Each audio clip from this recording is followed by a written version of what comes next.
lo que les aconsejaría a todos los jóvenes que estudiaran, que se prepararan, ¿verdad? Que practicaran un deporte, ¿no? Y de alguna manera, si bien que tienen facultades, tú sabes que pues combinando estas dos disciplinas siempre es importante, siempre tienes una mente sana, ¿verdad? Piensas de diferente manera que los demás. Y lo que les aconsejaría a todos los jóvenes es que, pues que ellos piensen en todo momento que siempre pueden, ¿verdad? Porque a mí se me criticó muchas veces cuando era joven y a mis 21 años pues disputar un título mundial, pues creo que no era, decían que sí estaba para nivel nacional, pero no para disputar un título mundial, ¿no? Creo que la mentalidad positiva creo que siempre es lo que ahora me mantiene como campeón del mundo y que siempre... pues yo sentí que podía, ¿no? Sentí que podía y bueno, ahora ya 6 defensas me respaldan y yo creo que eso es bien importante, ¿no? Creo que el estar bien, el ser un buen patriota, el estar bien con Dios y tu familia creo que es importante. Tahun 1996 menjadi titik sunyi dalam sejarah kelas ringan WBC. Setelah Miguel Angel Gonzalez meninggalkan sabuk karena naik kelas, tahta itu tiba-tiba kosong tanpa arah. Tidak ada superstar atau nama besar yang benar-benar menguasai perhatian publik. Di tengah kevakuman itu, sebuah pertarungan digelar tanpa sorotan besar. Jean-Baptiste Mendy menghadapi Lamar Murphy untuk memperebutkan sabuk yang kosong. Dalam duel yang berjalan penuh kontrol, Mendy mengunci kemenangan lewat angka mutlak. Secara resmi menjadi juara dunia WBC Lightweight meski tanpa gemuruh besar dari dunia tinju.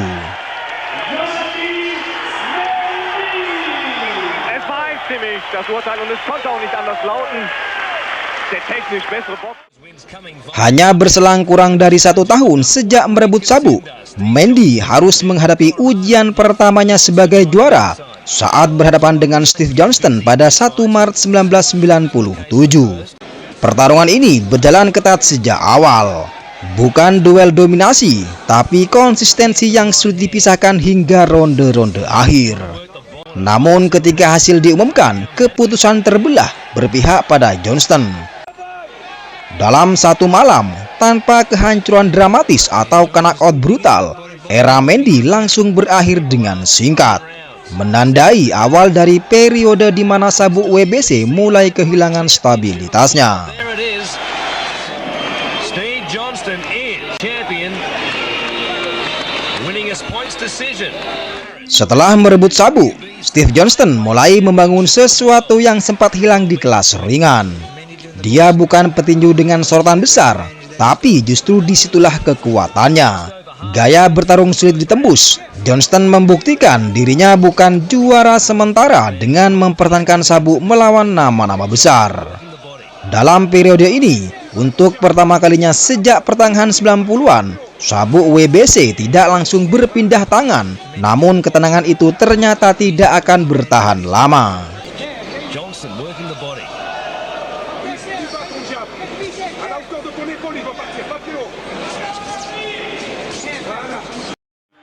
13 Juni 1998, dominasi Steve Johnston akhirnya runtuh ketika menghadapi Cesar Bazan di El Paso, Texas. Dalam perebutan yang tidak spektakuler namun sangat taktis, Bazan memanfaatkan keunggulan postur untuk meredam agresivitas Johnston. Tidak ada knockdown atau momen dramatis, hanya duel ketat yang berakhir dengan keputusan split decision.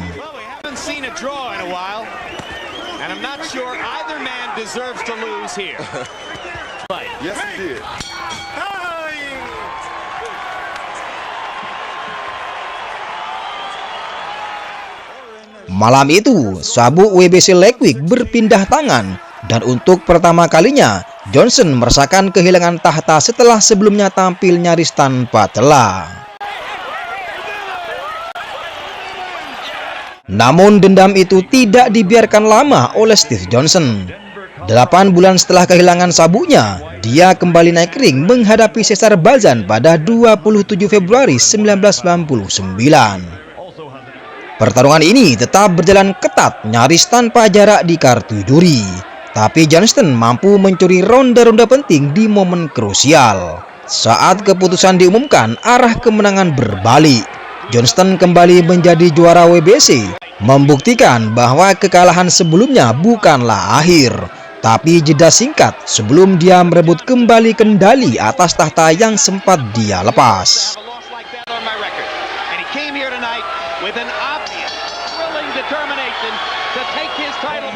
For the winner by split decision from Denver, Colorado, he is the new lightweight champion of the world once again, Little but Bad, Stevie. Kembalinya Steve Johnston ternyata tidak membawa stabilitas jangka panjang. Pada 17 Juni tahun 2000, dia menghadapi petarung Meksiko yang jauh berbeda dari lawan-lawan sebelumnya bernama Jose Luis Castillo. Sejak ronde awal, arah pertarungan langsung terasa berat sebelah. Castillo terus maju, memaksa Johnston bertarung di ritme yang tidak dia inginkan. Tidak ada momen spektakuler yang berdiri sendiri, tapi akumulasi pukulan dari tekanan itulah yang memperlahan mengambil alih pertarungan.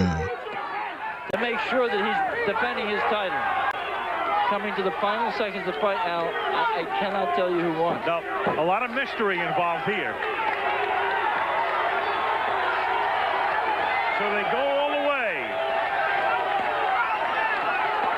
Johnston and Castillo. Saat hasil diumumkan melalui keputusan angka, Castillo keluar sebagai pemenang. Kali ini jatuh ke petarung yang tidak hanya menang, tapi benar-benar mengendalikan pertarungan dari awal sampai akhir. Sebagai juara baru, Jose Luis Castillo tidak butuh waktu lama untuk menunjukkan bahwa kemenangannya itu bukanlah kebetulan. Dia mempertahankan sabuknya dengan cara yang khas, maju terus tanpa kompromi, memaksa lawan bertarung di jarak dekat yang melelahkan. Nama-nama seperti John Molina dan Julio Diaz mencoba menghentikannya, tapi Castillo selalu menemukan cara untuk tetap unggul, entah lewat tekanan tanpa henti atau ketahanan fisik yang sulit ditandingi. Dalam periode ini, sabuk yang sebelumnya sering berpindah tangan mulai terasa lebih berat, bukan karena lama dipegang, tapi karena gaya bertarung Castillo membuat setiap menantang terlihat habis sebelum garis akhir. Namun, di balik dominasi itu, sebuah tantangan yang jauh lebih besar sudah menunggu di depan. 20 April tahun 2002 menjadi salah satu titik paling kontroversial dalam sejarah kelas ringan WBC. Jose Luis Castillo mempertahankan gelarnya melawan petinju yang sedang naik daun bernama Floyd Mayweather Jr. Sepanjang pertarungan ini, Castillo yang banyak memaksa tempo dan terlihat lebih agresif. Namun ketika bel akhir berbunyi, banyak pihak merasa hasilnya akan berpihak pada sang juara bertahan. Tapi keputusan juri berkata lain, Mayweather dinyatakan menang lewat angka. Hasil itu langsung memicu perdebatan luas. Sebagian melihatnya kemenangan teknis, namun yang lainnya menyebut kontroversial. Yang pasti malam itu sabuk WBC Lightweight berpindah tangan.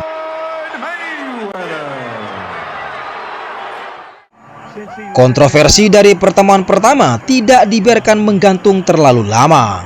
Pada 7 Desember 2002, Floyd Mayweather Jr. dan Jose Luis Castillo kembali bertemu dalam laga ulang di Las Vegas. Kali ini, Mayweather terlihat berbeda. Dia lebih selektif dalam memilih momen menyerang dan tidak memberi Castillo ruang untuk membangun tekanan seperti sebelumnya. Castillo tetap maju dan mencoba menekan, tapi intensitasnya tidak lagi menghasilkan dampak yang sama seperti di pertemuan pertama. Sepanjang 12 ronde, pertarungan berjalan dengan tempo yang lebih terkendali. Tidak banyak momen yang benar-benar mengubah arah secara drastis, tapi secara keseluruhan, Mayweather tampak lebih konsisten dalam mengontrol pertarungan. Ketika keputusan diumumkan, tidak ada kontroversi besar seperti sebelumnya. Mayweather menang angka mutlak. Hasil ini menutup perdebatan dari duel pertama dan mengukuhkan posisinya sebagai juara WBC yang sah sebelum akhirnya dia meninggalkan kelas ini tidak lama kemudian untuk naik ke divisi yang lebih tinggi.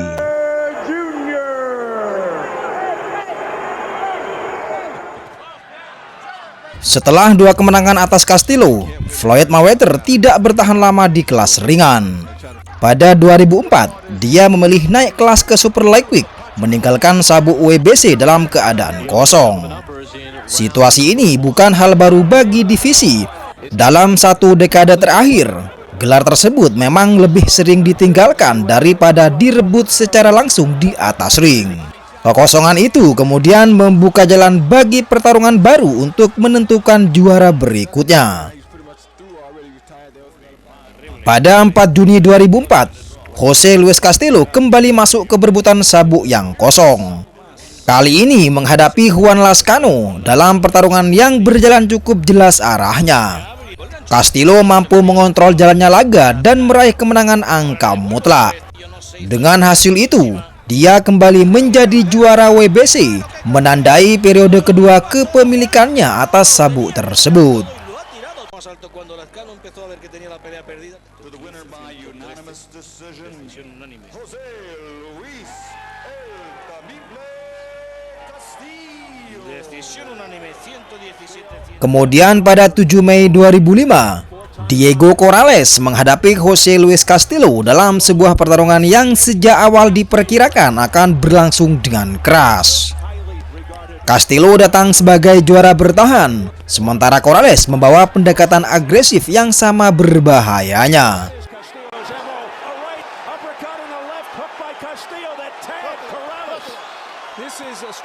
Pertarungan ini berkembang menjadi duel fisik yang sangat intens, dengan kedua petinju beberapa kali berada di ambang kehilangan kendali. Namun memasuki ronde-ronde akhir, kondisi Castillo mulai menurun, sementara Corrales tetap menjaga tekanan.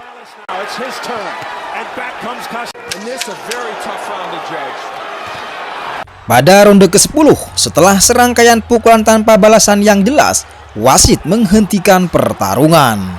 Corrales dinyatakan menang TKO dan secara resmi mengambil alih sabuk WBC Lightweight, menutup periode kedua kepemilikan Castillo dan membuka babak baru yang tidak kalah keras di divisi ini.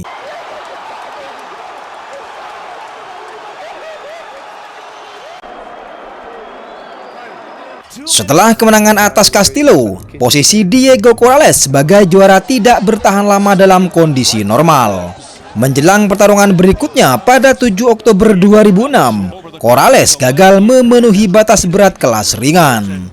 Akibatnya, dia resmi kehilangan status juara sebelum naik ring. Dan pertarungan yang tetap berjalan malam itu berubah menjadi fungsi. Bukan lagi sebagai pertahanan gelar, tapi perebutan sabuk yang sudah tidak lagi berada di tangannya. Baseball boxing Olympians when they last were in the ring together all the way through his career until the first time Corrales fought Juan Corrales, 38 for Corrales with 1 round. Diego Corrales came in with Corrales. I don't know. We're still Corrales landed 2 nice right hands at the end. Is that enough? And the new WBC lightweight champion of the world. Setelah menang atas Diego Corrales pada Oktober 2006, dia justru kehilangan sabuknya di luar ring. Keputusan itu datang bukan karena performa, tetapi karena arah karir. Casamayor memilih jalur pertarungan lain dan tidak memenuhi kewajiban mempertahankan gelar melawan penantang wajib. Dalam struktur WBC, itu cukup untuk mencabut statusnya sebagai juara. Sabuk kembali kosong bukan karena ada yang lebih kuat, tapi karena sistem yang berjalan sesuai aturan. Setelah Joel Casamayor kehilangan gelarnya di luar ring, sabuk WBC tidak berpindah melalui pertarungan langsung, tapi melalui penetapan resmi. Nama yang muncul kala itu adalah David Diaz yang pada awal 2007 diakui sebagai juara baru. Tidak ada momen kemenangan besar yang mengangkat ke posisi itu, sehingga masa kepemilikannya berjalan relatif sepi dari sorotan luas. Sebagai juara, Diaz menjalani beberapa pertahanan tanpa banyak perhatian global, tetapi posisinya tetap solid hingga pertengahan tahun 2008.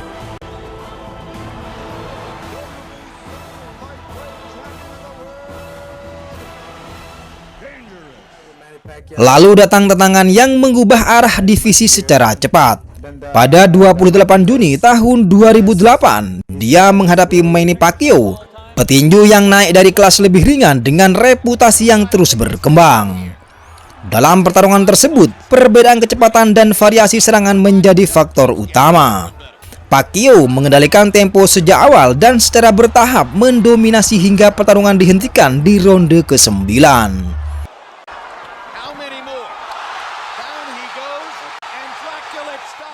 Dengan hasil itu, sabuk WBC kembali berpindah tangan, menandai akhir masa Diaz dan awal dari persinggahan singkat seorang bintang global di divisi ini.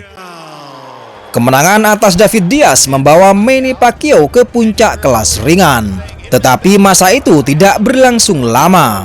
Arah karirnya sudah jelas naik kelas yang lebih tinggi, menghadapi tantangan yang lebih besar dan membuka peluang pertarungan bernilai tinggi. Dalam konteks itu, sabuk WBC menjadi semacam persinggahan, bukan tujuan jangka panjang. Memasuki tahun 2009, Pacquiao secara resmi meninggalkan gelarnya tanpa kekalahan di kelas ini. Seperti yang sudah beberapa kali terjadi dalam sejarah sabuk tersebut, tahta kembali kosong bukan karena ada penantang yang mengalahkan sang juara, tetapi karena sang juara memilih pergi. Kekosongan itu sekali lagi membuka peluang bagi nama baru untuk naik ke posisi teratas. Dan kali ini sosok yang muncul membawa reputasi yang sama ekstrimnya dengan cara bertarungnya. Va a ser una pelea dura.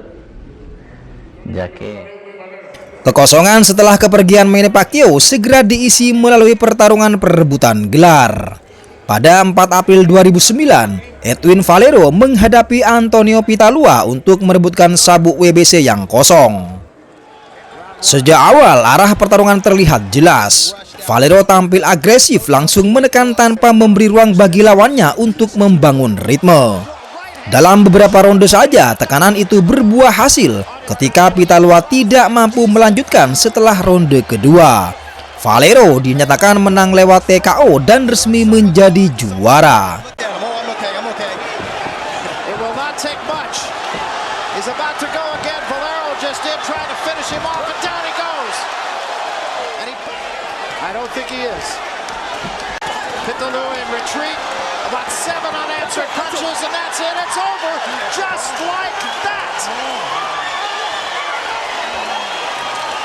Berbeda dengan beberapa juara sebelumnya yang datang tanpa sorotan, Valero membawa reputasi yang sulit diabaikan. Valero dikenal dengan rekor kemenangan yang seluruhnya berakhir dengan KO. Namun seperti beberapa masa sebelumnya di kelas ini, masa kepemilikannya tidak berkembang menjadi dominasi panjang. Pada 2010, karirnya berhenti secara mendadak di luar ring dan sabuk kembali kehilangan pemiliknya. Dalam waktu singkat, divisi ini kembali ke pola lama, juara datang lalu pergi sebelum sempat membangun era.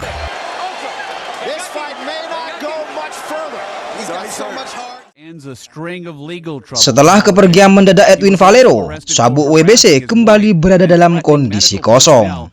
Kali ini tidak ada penunjukan administratif atau promosi status, arahnya dikembalikan ke ring. Pada 13 Maret 2010, Humberto Soto menghadapi David Diaz dalam pertarungan resmi untuk memperebutkan gelar yang ditinggalkan tersebut. Pertarungan ini berjalan tanpa banyak drama besar, tetapi cukup jelas dalam penilaian. Soto tampil konsisten sepanjang ronde tanpa memberi Diaz ruang untuk membangun tekanan.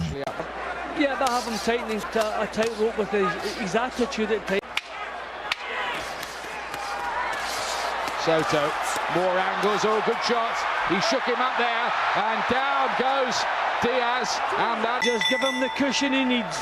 Setelah duel berakhir, keputusan angka mutlak diberikan kepada Humberto Soto. Dia resmi menjadi juara WBC bukan melalui penunjukan, tapi dengan cara paling langsung menang di atas ring. Masa Humberto Soto sebagai juara tidak berakhir melalui kekalahan di ring. Sepanjang 2010 hingga awal 2011, dia menjalani beberapa pertahanan tanpa gangguan besar, menjaga sabuk tetap stabil setelah periode yang penuh dengan ketidakpastian. Namun keputusan yang diambilnya kemudian mengubah arah divisi. Soto memilih naik kelas yang lebih tinggi, meninggalkan gelar kosong lagi. Kekosongan itu segera diisi melalui pertarungan baru. Pada 15 Oktober tahun 2011, Antonio De Marco menghadapi Jorge Linares untuk memperebutkan sabuk yang ditinggalkan Soto. Dalam pertarungan yang awalnya berjalan cukup seimbang, Linares sempat mengontrol tempo dengan teknik yang lebih halus. Namun seiring berjalannya ronde, tekanan De Marco mulai terlihat.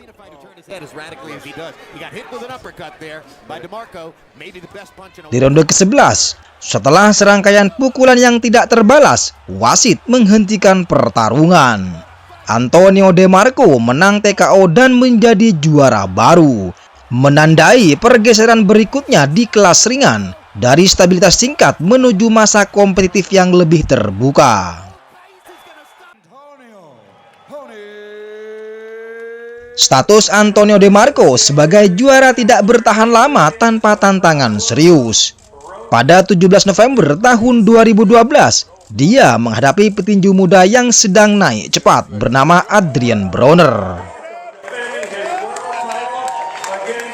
Sejak awal perbedaan gaya terlihat jelas. De Marco mencoba membangun tekanan seperti biasa, sementara Broner memilih pendekatan yang lebih tenang, menunggu lalu melepaskan serangan dengan timing yang presisi. Sepanjang pertarungan, kontrol lebih banyak berada di tangan Broner. Dengan akurasi pukulan yang konsisten membuat De Marco kesulitan menemukan jalannya laga. Memasuki di ronde ke-8, kondisi De Marco mulai menurun setelah menerima banyak pukulan telak. Di antara ronde tersebut, sudutnya memutuskan untuk menghentikan pertarungan demi keselamatan petinju mereka. Adrian Broner dinyatakan menang TKO dan resmi mengambil alih sabuk WBC Lightweight. Kemenangan ini menandai munculnya wajah baru di divisi tersebut. Petinju dengan pendekatan lebih modern, mengandalkan efisiensi dan kontrol, bukan hanya tekan fisik seperti generasi sebelumnya. Setelah kemenangan meyakinkan atas Antonio De Marco, Broner tidak lama bertahan di kelas ringan. Sepanjang tahun 2013, arah karirnya sudah jelas. Dia naik kelas ke welter, meninggalkan sabuk WBC Lightweight tanpa pertahanan lanjutan. Pola lama kembali terulang, bukan dikalahkan tapi ditinggalkan. Sabuk kembali kosong dan divisi ini sekali lagi harus mencari pemilik baru tanpa transisi langsung di atas ring. Waktu itu, nama yang dipilih adalah Omar Figueroa Jr. yang sudah berada di jalur atas dan memiliki status kuat di peringkat organisasi. Dia resmi menjadi juara dunia tanpa harus merebutnya langsung di atas ring. Melanjutkan kelas ini, tahta sering berpindah bukan karena dikalahkan, tapi karena ditinggalkan atau dicabut. Dengan status Omar Figueroa yang tidak aktif lagi sebagai juara, WBC kembali mengusungkan jalur utama dan menetapkan perebutan gelar baru. Pada 30 Desember tahun 2014, Jorge Linares menghadapi Javier Prieto untuk menentukan pemilik sabuk berikutnya. Tidak seperti banyak pertarungan sebelumnya di divisi ini yang berjalan ketat, laga ini berakhir jauh lebih cepat dari perkiraan. Linares tampil tajam sejak awal, memanfaatkan peluang dengan kombinasi yang sangat telak.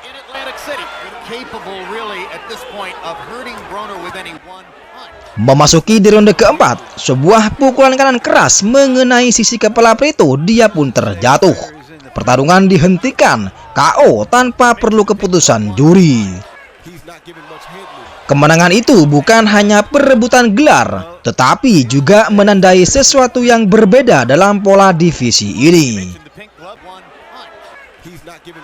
Setelah periode panjang yang penuh transisi administratif dan juara yang datang pergi, Linares justru mengambil sabuk dengan cara paling tegas, menyelesaikan pertarungan sebelum skor diperlukan.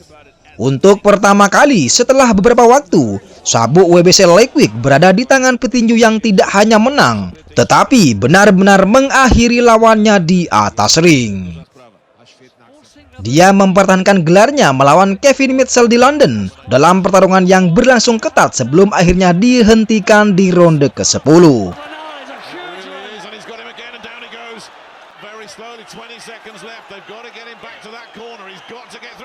Linares kemudian kembali bertanding beberapa bulan setelahnya dan mempertahankan sabuknya tanpa kesulitan besar, menunjukkan pendekatan yang lebih matang dibanding masa awal karirnya.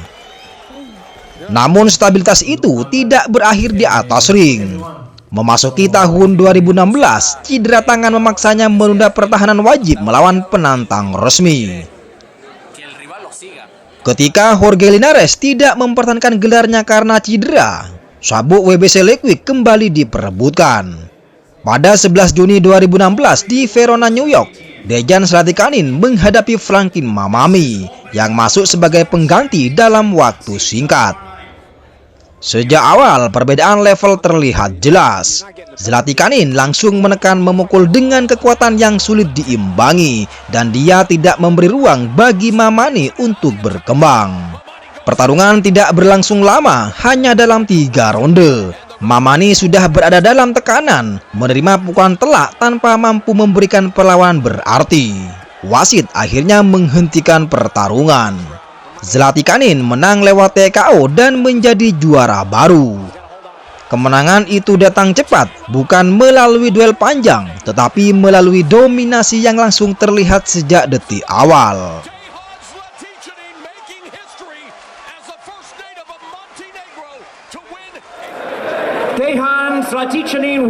Pertahanan pertama Dejan Zlatikanin datang pada 28 Januari tahun 2017 saat dia menghadapi Mikey Garcia di Las Vegas. Pertarungan ini awalnya dipandang sebagai ujian serius. Zlatikanin dengan kekuatan pukulannya, sementara Garcia dengan teknik dan presisi yang dikenal sangat efisien. Namun semuanya berubah dalam satu momen. Di ronde ketiga, Garcia melepaskan pukulan kanan lurus yang tepat mengenai dagu Zlatikanin. Dampaknya langsung terlihat, dia jatuh keras dan tidak mampu bangkit. Dengan satu pukulan, Mikey Garcia tidak hanya merebut sabuk WBC Lightweight, tetapi juga mengakhiri era singkat Zlatikanin dan membawa divisi ini memasuki masa baru yang lebih terstruktur dan teknikal.